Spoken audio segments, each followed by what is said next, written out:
Benedict Franke hopes to clean up big time with his placement portal. Here, people can book a cleaner online starting at €13 an hour. The portal takes 20% of that hourly wage, but the cleaners remain self-employed.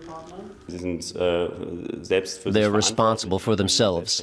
They can take on these jobs independently and decide for themselves when to work, whether to take on a job, whether it's worth it for them. And they can do it legally. Jason Gauthier earns his living cleaning homes in central Berlin. The Englishman likes being able to set his own schedule. However, his net income is just €1,000. He can only make ends meet because his wife also works. And sometimes Gauthier earns even less. I'm always receiving emails for about 2 months ahead, so I can see where there's going to be a lull. But there is that uncertainty that in December or Christmas time it might be quieter, or in early January, the start of the new year, but I can always see at least 6 to 8 weeks ahead. He doesn't receive any vacation pay or sick pay. And he doesn't qualify for unemployment benefits either. German unions are against people working under such conditions.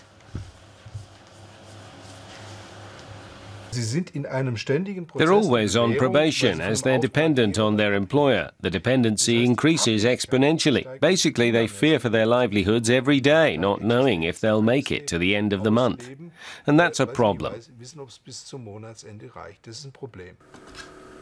People increasingly shop online for goods as well as services, often without any money changing hands. Amy Herzstark mainly swaps clothes. She only buys used items at bargain prices. Swap sites are growing in popularity. I think sites like Kleiderkreisel are so successful because everyone has stuff lying around at home that they're not using, whether it's clothing, shoes, cosmetics, or books. And it gives me the chance to get something new, something I'd much rather have, but don't have to spend any money on. I can get rid of my old things in exchange. But few think about taxes when trading goods. In Germany, I can sell up to €600 worth of goods tax-free each year. I'm under that limit because I much prefer to trade, and I mainly do that. But Thomas Eigenthaler from the German Tax Authorities Union says traders need to pay taxes when they're swapping often. He says tax offices are missing out on billions in revenue due to internet swaps.